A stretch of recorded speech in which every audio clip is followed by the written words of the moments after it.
Seres humanos que acompanham o Planeta Podcast, temos um recado para vocês. Show do Planeta Stand-Up, link na descrição. Se você perguntar pra mim, Jorge, o que é Umbanda? Eu vou falar, é o culto de mortos e antepassados que acontece no Brasil. Só que ele tem influência afro-indígena. Ele conversa. Ao mesmo tempo, ele tem essa tentativa do cristianismo de determinar regras e sempre se sobressaindo. Uhum.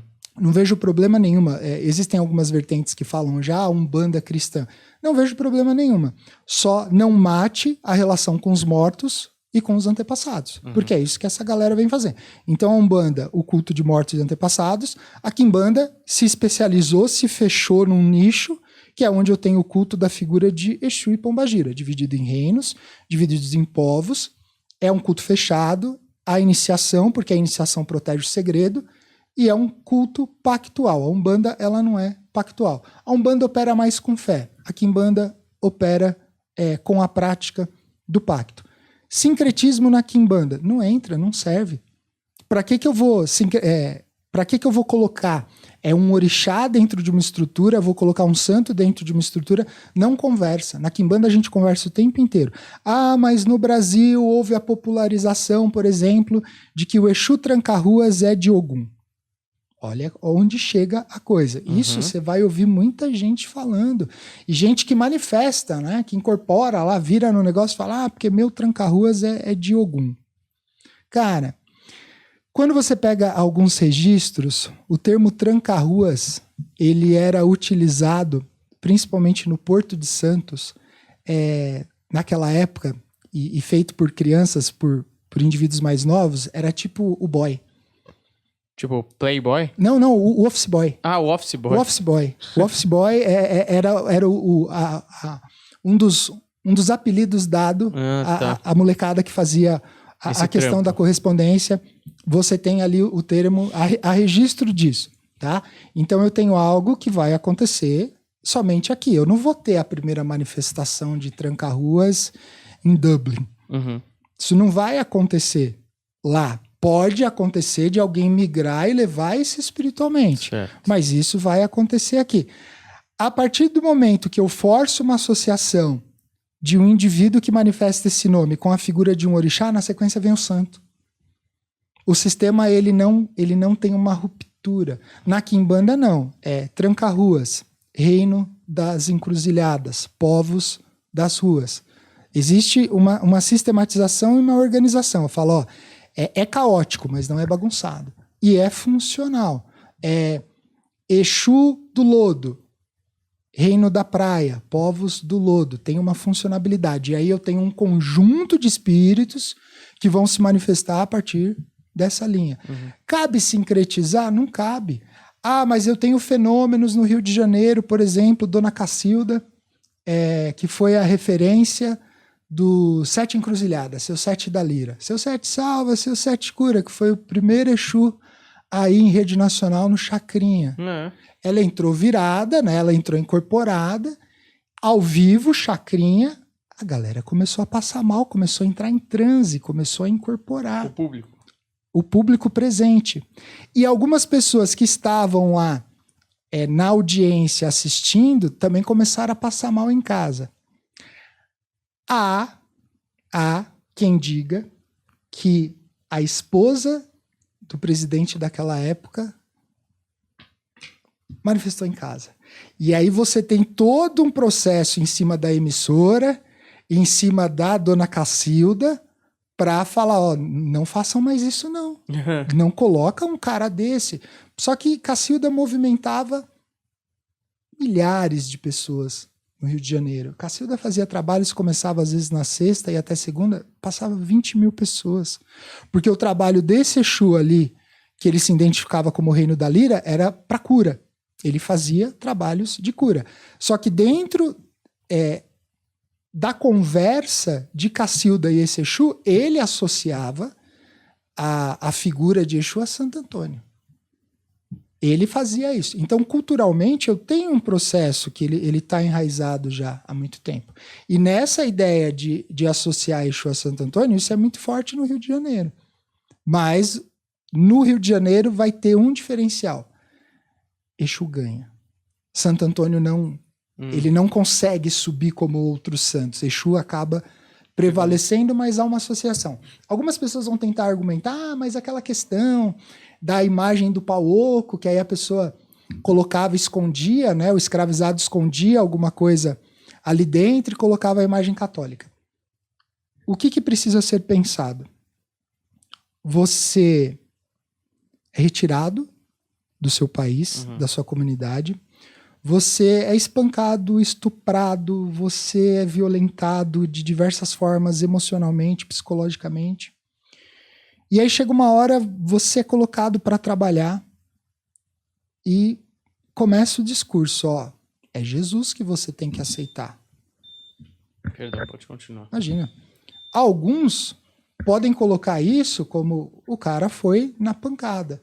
Houve uma associação por alguns, houve o processo de conversão, isso já acontecia no Congo, antes do processo da escravidão expandir para cá.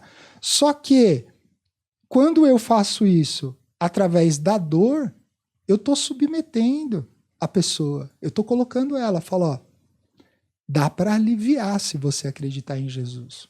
E a gente sabe que não ia aliviar e não aliviou até hoje. Tem um parceiro nosso, um amigo nosso, o Cláudio Zeferino.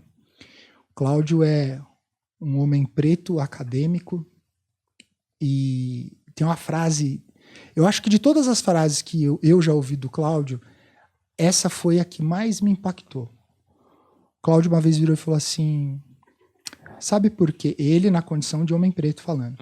Sabe por que hoje um homem preto ele aceita matar a sua ancestralidade e ele acha por identidade que é mais viável ele carregar uma Bíblia do que as guias de conta no pescoço? Porque ele também foi ensinado que é vergonhoso carregar as guias de conta no pescoço.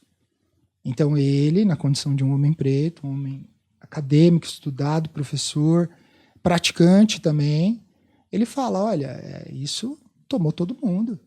Isso tomou todo mundo. Só que eu preciso entender o que foi feito por crença, eu estou me convertendo porque eu acredito, e o que foi feito por, cara, ou isso ou mais pancada. E isso foi feito. Então, existem algumas referências da ideia de esconder alguma coisa dentro da imagem oca. Gente, os portugueses e os espanhóis eles eram peritos nisso. Não vem falar para mim que isso vai ser uma criação do cara que foi escravizado, porque antigamente, hoje as imagens são de gesso. Antigamente as imagens elas eram de madeira. Porque você ia enfiar o que lá? Você ia enfiar tudo que você não queria tributar. Ouro, especiaria, o que fosse a moeda da época. Então, existem situações que elas foram aprendidas a serem repetidas. Todo ano tem um ciclo. Vou te dar um outro exemplo. Todo ano, sabe aquele post que surge na internet, que ele ressuscita todo ano? Todo ano ressuscita, principalmente no Facebook, um post que fala que as oferendas elas eram colocadas para que os fugitivos, quem tinha conseguido sair, poderia se alimentar. É tipo fake news antigo isso. É tipo fake news. Isso já foi provado, comprovado. A oferenda ela é um processo energético e espiritual, ela é um processo de mudança, ela é um processo de alteração. Eu coloco um elemento, aquele elemento vai fornecer energia, um tipo de energia para aquela entidade manipular, e essa entidade vai colocar essa energia para reagir em cima do meu pedido. Ponto. Isso é uma oferenda. Esse texto ele sobe todo ano. As oferendas colocadas. E, já subiu macumbeiro, acadêmico, já subiu todo mundo para mostrar por A mais B que não. As oferendas sempre foram processos rituais. O que a gente tem? A gente tem um processo espiritual que ele sai daquela condição mais rural e ganha o cenário urbano. E aí existe a representação de Exu através dos caminhos, através das encruzilhadas. Então, oferendas também, até hoje, são feitas em encruzilhadas. Mas surge sempre essa ideia de que era para alimentar quem tinha fugido. Então, o tempo inteiro, eu vou estar lidando com situações que são situações educacionais. Olha, pense dessa forma, acredite dessa forma e reze dessa forma. Só que não dá. Eu venho de uma família que tem um movimento espiritual atípico. Eu procuro sistemas onde eu vou me iniciar e eu vejo que são sistemas de resistência, são sistemas de revide. E eu olho para essa estrutura hoje e enxergo um processo de dominação, enxergo um processo de tomada, enxergo um processo de morte de determinadas culturas e vejo lideranças fazendo isso, só que assim, a hora que você aperta, a pessoa ela vai se refugiar na fé. Ela não vai conseguir argumentar, ela vai falar, então, mas isso é o que eu acredito, tá tudo bem. O que você acredita pode continuar sendo o que você acredita. Só que se o que você acredita faz com que em algum lugar uma cultura morra, a gente precisa repensar. A gente precisa repensar. Então, o sincretismo, ele vai deixar de existir no Brasil? Não vai. É um processo histórico, violento, imposto. Só que eu posso fazer um trabalho também, né? Então pensa, por exemplo, eu hoje, Umbanda, venho de uma relação mais umbandista, de olhar para a Umbanda pela família, olho hoje o meu caminho dentro da Quimbanda, é onde eu me encontro, é onde eu me acho, dentro da tradição do culto, né, tradicional iorubá. A minha esposa, ela é a sacerdotisa da estrutura do Ixembaê da casa, onde eu tenho algumas iniciações. Eu ando ali dentro. Então eu ando ali dentro para poder olhar para essa cultura tradicional. Quando eu vou lá para trás, eu olho para o Calundu, eu começo a pesquisar a macumba, eu também estou fazendo o exercício. Só que muitas vezes o praticante ele quer funcionar só pela devoção e não há um interesse em mudar, em estudar, em entender. Para algumas pessoas, a gente vem colhendo esse resultado, a pessoa consegue. E ela não está falando, eu não estou falando uma coisa, eu não quero te convencer. Eu não sento numa mesa para convencer ninguém. Eu sento numa mesa, eu coloco dados, eu falo onde esses dados estão. Esses dados não saíram baseado em vozes da minha cabeça /fé.